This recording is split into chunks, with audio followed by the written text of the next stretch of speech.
የምንማማርበት የትምህርታችን ርዕስ የሚሆነው የጌታችን ደም ከኃጢአታችን ሁሉ ያነጻናል በሚል ርዕስ ተነስቼ አብረን እንማማራለን። እስቲ ይህን ቃል በሉት ክርስቲያኖች፣ የጌታችን ደም በሉ ወይም የኢየሱስ ክርስቶስ ደም በሉ ከኃጢአታችን ሁሉ ያነጻናል። በዚህ ርዕስ ነው የምንማማረው። ቃሉን በቀጥታ የዮሐንስ መልእክት አንደኛ ዮሐንስ ምዕራፍ 1 ቁጥር 7 ላይ ተመዝግቦ እናገኘዋለን። ይህ ቃል ሐዋርያው ዮሐንስ ስለ ቅዱስ ሥጋውና ስለ የገለጸው ቃል ነው። ምንድነው የሚለው?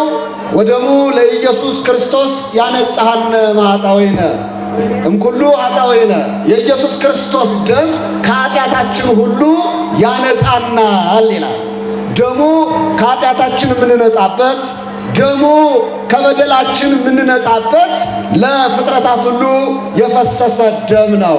ይህን ደም ስናጠና በክርስቶስ ደም ፈሳሽነት በኃጢአት ወድቆ የነበረው ዓለም፣ በኃጢአት ረክሶ የነበረው ዓለም ከኃጢአት እንደነጻ ከኃጢአቱ ነፃ እንደሆነ ወንጌላዊ ዮሐንስ በመልእክቱ ገልጾልናል ማለት ነው። ክርስቲያኖች ስለ መስዋዕት ስናስብ ቤተ ክርስቲያናችን ቁርባን ወይም ደግሞ መስዋዕት ስትል፣ መስዋዕት ማለት የተሰወውን የክርስቶስን ሥጋና ደም የምንቀበልበት ምስጢር ነው። ቁርባን ማለት ደግሞ ሥጋው ደግሞ ወደ እኛ ቀርቦ እኛ ወደ ሥጋው ደግሞ ቀርበን የምንቀበለው ስለሆነ ቁርባን ይባላል። ለመቀበል ሰዎች ይቀርባሉ፣ እንድንቀበለው ደግሞ ካህናቱ ሥጋውንና ደሙን ወደኛ ያቀርቡልናል። ከዚህ የተነሳ ምን ተብሏል? ቁርባን ተብሏል ማለት ነው።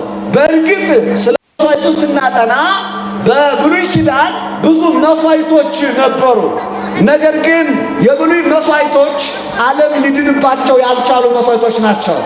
የዓለም ኃጢአት ሊወገድባቸው ያልቻሉ መስዋዕቶች ናቸው። ከአዳም ጀምሮ ስናጠና አባቶቻችን መስዋዕት ሰውተዋል። አዳም ለመጀመሪያ ጊዜ መስዋዕት የሰዋ ሰው ነው ማለት ነው። እየሰማችሁ ነው ክርስቲያኖች? አዳም ለመጀመሪያ ጊዜ መስዋዕት የሰዋ ሰው ነው። መስዋዕት የሰዋው ከገነት ስለወጣ ተመልሶ ወደ ገነት ለመግባት ነው። ወደ ገነት ለመግባት አዳም መስዋዕት ሰውቷል ማለት ነው። ወደ ገነት ለመግባት ያ አዳም የሰዋው መስዋዕት በገነት ያሉ ወፎች የወሰዱለትን የገነትን ፍሬና ዲያብሎስ መሃል ራሱን ሲገምሰው ከራሱ ላይ ከሰውነቱ የፈሰሰውን ደም ሁለቱን መስዋዕት አድርጎ አዳም አቅርቧል። አዳም መስዋዕት ከሰዋ በኋላ አምላካችን እግዚአብሔር ከዚህ በኋላ የፍጡር ደም የፍጡር መስዋዕት ዓለምን አያድንም፣ ዓለም የሚድነው በእኔ ደም ነውና የዛሬውን የሰዋውን ተቀብዬልሃለሁ፣ ደግመህ ግን ደምህን እንዳትሰዋ ብሎ እግዚአብሔር አምላካችን ለአዳም ነግሮታል። ለዛሬው ግን መስዋዕትን ተቀብዬልሃለሁ ብሎት ከልጅ ልጅ ተወልጄ አድንሃለሁ የሚል የተስፋ ቃል እግዚአብሔር ለአዳም ነግሮታል። አዳም የመጀመሪያው መስዋዕት የሰዋ ሰው ነው የሚባለው ለዚህ ነው። ግን በብሉይ የሚሰዉ መስዋዕቶች ለተለያየ ዓላማ፣ ለተለያየ ፍላጎት የተለያዩ መስዋዕቶች ነበሩ። መስዋዕቶቹ ልዩ ልዩ ናቸው። የመስዋዕቱ ሰዊዎቹም የተለያዩ ናቸው። የመስዋዕቱ ዓላማም ምክንያቱም የተለያየ ነበረ። አዳም መስዋዕት የሰወው ወደ ገነት ለመግባት ነው፣ ወደ ቦታው ለመመለስ ነው። ግን እግዚአብሔር አዳም መስዋዕት ሲሰዋ ከልጅ ልጅ ተወልጄ አድንሃለሁ የሚለውን የተስፋ ቃል ለአዳም ነግሮታል ማለት ነው። ይሄ የሚደንቅ ነገር ነው። የአዳም የመስዋዕቱ ውጤት ተስፋ እንዲሰማ አድርጎታል። የመዳንን ተስፋ ሰምቷል። አዳም መስዋዕት ስለሰዋ ነው ክርስቶስ ከልጅ ልጁ ተወልዶ እንዲያድነው ቃል የገባለት አምላካችን ቃል የገባለት ማለት ነው። ይህንን በቀላል ማየት አይገባም። ሌላው ከአዳም ቀጥሎ መስዋዕት የሰው አቤልና ቃየል ናቸው። አቤልና ቃየል መስዋዕት የሰውትም ለራሳቸው ዓላማ ነው። ለምሳሌ አቤል መስዋዕት የሰዋው ከሚጠብቃቸው ከበጎቹ ነው። ቃየል ደግሞ መስዋዕት የሰዋው ከስንዴው እንክርዳዱን ሳይለቅም ነው። መጽሐፍ ቅዱስ ይህንን ይገልጠናል። ሁለቱ ወንድማማቾች መስዋዕት የሰውበት ዓላማ ሚስት ለመምረጥ ነው። ፈቃደ እግዚአብሔርን ለማወቅ ሚስት ለመምረጥ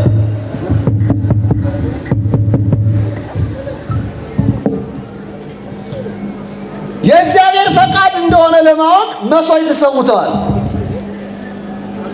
ታዲያ የአቤልና የቃየል መስዋዕት ሁለቱ የሰውት መስዋዕት ሚስት ለመምረጥ ፈቃደ እግዚአብሔርን ለማወቅ ነው። አቤል መስዋዕት ሰዋ። የአቤልን መስዋዕት እግዚአብሔር ተቀበለለት። የቃየልን መስዋዕት ግን እግዚአብሔር አልተቀበለውም። የመስዋዕቱ አይነትም የተለየ ነው። የመስዋዕቱ ዓላማም የተለየ ነው። አዳም የሰዋው ወደ ገነት ለመግባት፣ ልጆቹ ደግሞ መስዋዕት የሰውት ሚስት ለመምረጥ ነው። መልከ መልካሟን ሴት ሉድን ለመምረጥ መስዋዕት ሰውተዋል። የቃየል መስዋዕቱ በእግዚአብሔር ዘንድ ተቀባይነት አላገኘም።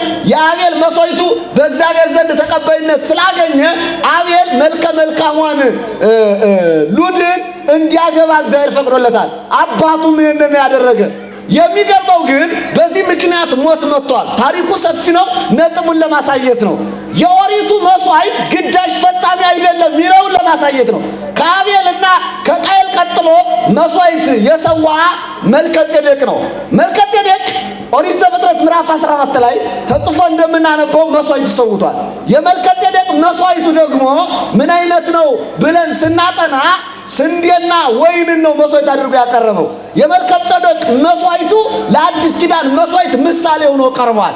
መልከጼዴቅ ደግሞ መስዋዕት የሰዋበት ምክንያቱ ለምስጋና ነው። ለአቆቴት ለማመስገን በመስዋዕቱ እግዚአብሔር ሊያመሰግን መልከጼዴቅ መስዋዕት ሰውቷል ማለት ነው። በቀጣይ ከመልከጼዴቅ ቀጥሎ መስዋዕት የሰዋ አብርሃም ነው። አብርሃም ደግሞ መስዋዕት አድርጎ ያቀረበው ካረጀ በኋላ የወለደው አንድ ልጁን ነው። ለእግዚአብሔር የማይሰጥ ነገር የለም ክርስቲያኖች። ለእግዚአብሔር ሲባል ሁሉ ነገር ይሰጣል፣ ሁሉ ነገርም ይደረጋል።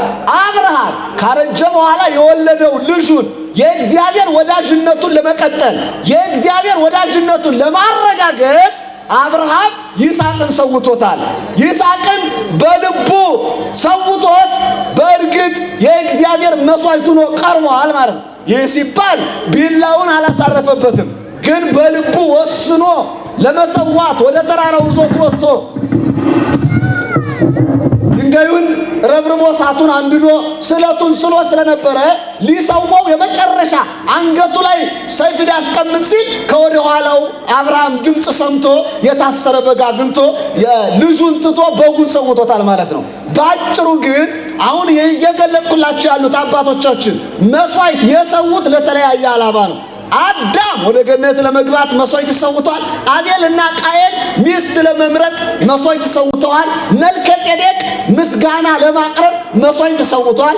አብርሃም ሰይጣንን እግዚአብሔር ወዳጅነቱን ለመግለጽ መስዋዕት ሰውተዋል ማለት ነው።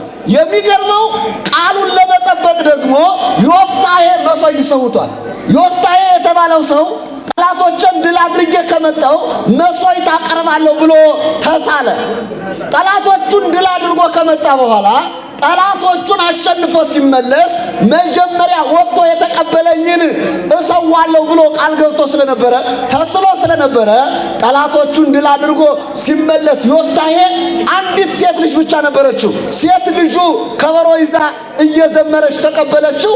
ያኔ ሴት ልጁ ከበሮ ይዛ እየዘመረች ስትቀበለው ልጄ አሰናከልሽኝ፣ ወጥቶ ድል አድርጌ ስመጣ ቀድሞ የተቀበለኝን መስዋዕት አደርገዋለሁ ብዬ ቃል ገብቻለሁ፣ ስለዚህ አንቺን ለእግዚአብሔር መስዋዕት አቀርብሻለሁ ብሎ ዮፍታሔ ሴት ልጁን ለእግዚአብሔር መስዋዕት አቅርቧል። ለምን? ስዕለቱን ለመፈጸም የተሳለውን ስዕለት ለመፈጸም ዮፍታሔ ሴት ልጁን አቅርቧል። በሌላ አገላለጽ ለምጽ ለወጣባቸው ሰዎች በደብተራ ኦሪቱ እነ ሙሴና አሮን መስዋዕት ያቀርቡ ነበረ። የእንስሳት መስዋዕት፣ የበግ፣ የፍየል፣ የከብት መስዋዕት ይቀርብ ነበር ማለት ነው በብሉይ ኪዳን። እነኚህ መስዋዕቶች ለተለያየ ፍላጎት፣ ለተለያየ ዓላማ፣ በተለያየ ምክንያት የተለያዩ መስዋዕቶች ናቸው። በእርግጥ የመስዋዕቱ አይነት በኦሪቱ 4 አይነት ብቻ ብቻ ነው ክርስቲያኖች። አራት አይነት መስዋዕቶች ለተለያየ ምክንያት በተለያየ ዘመን በተለያዩ ሰዎች ተሰውተዋል። የመስዋዕቱ አይነቶች አንደኛ ሰው መስዋዕት ሆኖ ቀርቧል።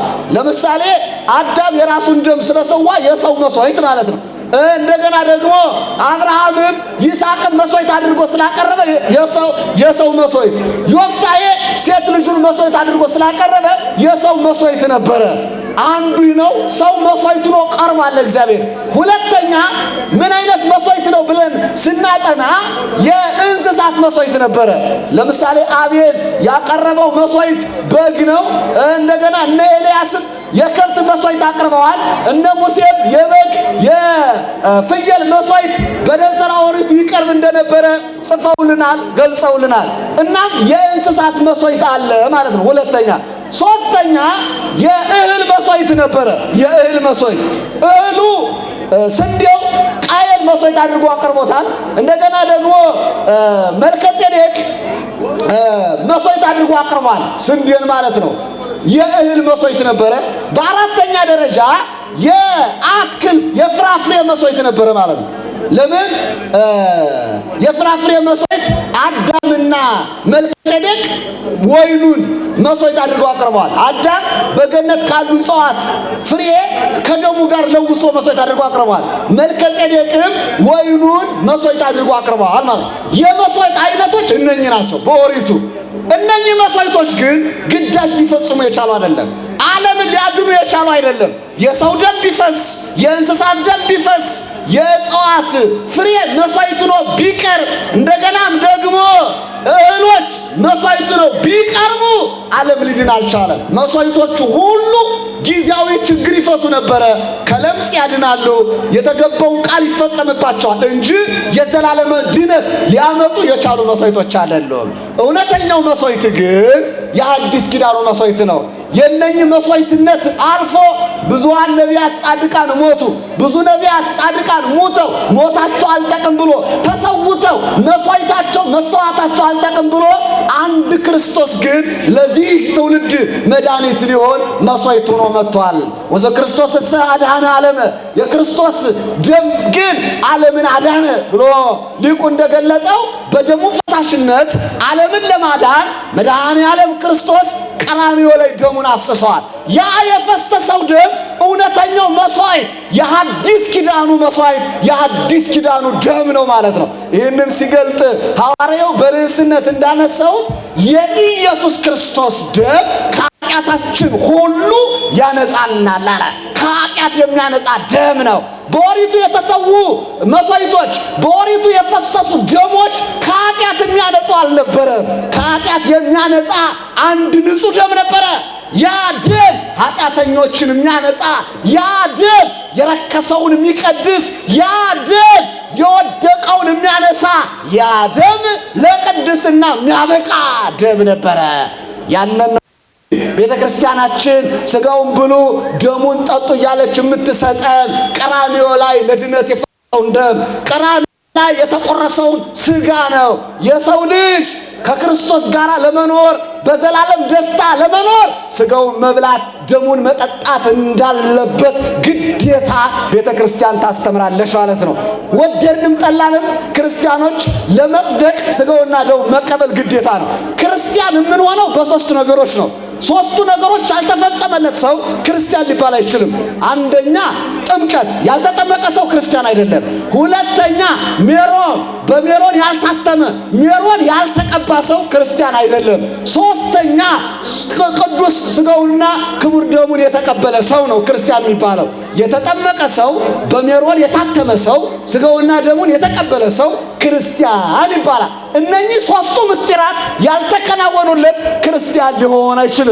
በዘላለም ድነት ውስጥ ለመኖር ደግሞ የዘላለም ሕይወት እንዲኖረን ከፈለግን ከጥምቀት ባሻገር ልክ ስንጠመቅ የተቀበልነውን ስጋውና ደሙን ለዘላለም እየተቀበልን መኖር ይጠበቅብናል። ለዚያ ነው ራሱ አምላካችን ስጋዬን የበላ ደሜን የጠጣ የዘላለም ሕይወት አለው ያለው። ስጋውን ያልበላ ደሙን ያልጠጣ ግን ሕይወት የለውም። በሕይወት ለመኖር የእርሱን ስጋ መብላት፣ በሕይወት ለመኖር የእርሱን ደም መጠጣት። ክርስቲያኖች እሱ የዋለልን ውለታ ቀላል መስሏችሁ ነው? እንዴት ብሎ ደሙን አፍስሶ እንዴት ብሎ ስጋውን ቆርሶ እንደሰጠን አስቡት እንጂ ፍቅሩ እኮ በቃል የሚገለጽ አይደለም። የፍቅር አምላክ የበደለው እኛ ስንሆን እኛን ለማዳን ቀራንዮ ላይ ደሙን አፍስሶ ስጋውን ቆርሶ እንድንበለው እንድንጠጣው ሰጥቶናል። አስባችሁት ከሆነ የቀራንዮን ውሎ ተገንዝባችሁት ከሆነ የቀራንዮውን ጉዳይ ያ የፈሰሰው ደም ለኔና ለእናንተ ሕይወት እኮ ነው። እንዲያውም የወጊውን ዓይን ያበራ ደም እኮ ነው አይደለ? ደሙ ከኃጢአታችን ያነጻናል ሲባል የወጊውን ዓይን ለንጊኖስ የተባለው ሰው በዕለተ ዓርብ ኢየሱስ ክርስቶስን በጦር ሄዶ ወገው። አንድ ዓይኑ ግን የለንጊኖስ የታወረ ነበረ። ኢየሱስ ክርስቶስን በጦር ሄዶ ሲወገው የክርስቶስ ደሙ የታወረው የለንጊኖስን ዓይን ሲነካው የለንጊኖስ ዓይን በክርስቶስ ደም በርቶለታል። ታዲያ ፍቅሩ በምን ይገለጻል? የወጊውን ዓይን ያበራ። ክብር ለስሙ ይሁን። በእውነት እንዴት ያለ አምላክ መሰላቸው! ማን አለ እንደዚህ ክርስቲያኖች? ያን ደም እኮ ነው የምንጠጣው፣ ያን ስጋ ነው የምንበለው። የወጊውን ዓይን ያበራ የወጊውን ዓይን አብርቶ በደሙ የቀደሰ አምላክ እርሱን ነው። እናም ክርስቲያኖች እርሱ ግን ምሕረቱን አይታቸዋል። ቀራንዮ ላይ ተሰቅሎ ደሙን አፍስሶ ስጋውን ቆርሶ ለኔና ለእናንተ ሲሰጠን እኛ ያንን ስጋ መብላት ያንን ደም መጠጣት ይገባናል። የፍቅር አምላክ ነውና ያለ መሰልቸት ልንወደው ይገባል።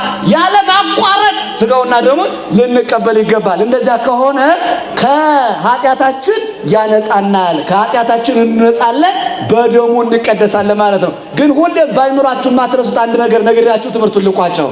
ኢየሱስ ክርስቶስ ቀራንዮ ላይ የተሰቀለ ጊዜ ክብር ይግባውና ተጠማዋል አይደለ? ተጠማው ሲላቸው ሰዎቹ መራራ ሞት ነው አይደል የሰጡት? በጣም የሚደንቃችሁ ጉሮሮው መራራ ሞትን እየጠጣ ወይም በተጠማ ጊዜ እኔና እናንተ ሕይወት የምናገኝበት ውሃ ግን ከጎኑ ይፈስ ነበረ። አስባችሁታል? ሊቁ ምን አለ? እንዘ ጽሙ ጉሬሁ ማየ ያውዝ ውስተ ገቦሁ ይለዋል። ጉሮሮ ውሃ እየተጠማ ከጎኑ ግን የሕይወት ውሃ ያመነጭ ያፈስ ነበር አለ። እንዴት ይደንቃል መሰላችሁ!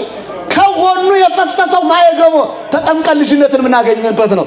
ጉሮሮው ሲጠማ ለኔና ለእናንተ ከጎኑ የሕይወት ውሃ እያመነጨ ያለውን አምላክ መዘንጋት አይገባም። ስለዚህ ኦርቶዶክሳውያን ይህንን ማሰብ ይህንን መረዳት ይገባል እና በቀራንዮ ላይ የተቆረሰውን ስጋ በቀራንዮ ላይ የፈሰሰውን ደም ስንጠጣው ደሙን ስንቀበለው ስጋውን የዘላለም ሕይወት እናገኛለን፣ ከኃጢአታችንም እንነጻለን ማለት ነው። እውነተኛው መስዋዕት የአዲስ ኪዳኑ መስዋዕት ነው። የብሉይ መስዋዕቶች አልፈዋል።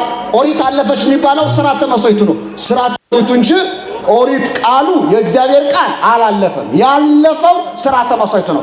ዘመኑ ነው። ዘመኑ ሥርዓተ መስዋዕቱ አልፏል። ለምን? አማናዊ መስዋዕት ራሱ ክርስቶስ ነው ቀርቧል። ራሱ መስዋዕት ነው። ራሱ ካህን ነው። ራሱ መስዋዕት ተቀባይ ነው። አሳራዩም ራሱ ነው። ዋንከረ አብ እምዝንቱ መስዋዕት ይላል። አብ ከዚህ መስዋዕት የተነሳ ተደነቀ አደነቀ ይላል። ያ መስዋዕት ክርስቶስ ነው። መስዋዕቱን ክርስቶስን በልተን ስጋውን ደሙን ጠጥተን የዘላለም ሕይወት እንዲኖረን የአምላካችን ፈቃድ ይሆነልን። የክርስቶስ ደም ከኃጢአታችን ሁሉ ያነጻናል። ይቆየ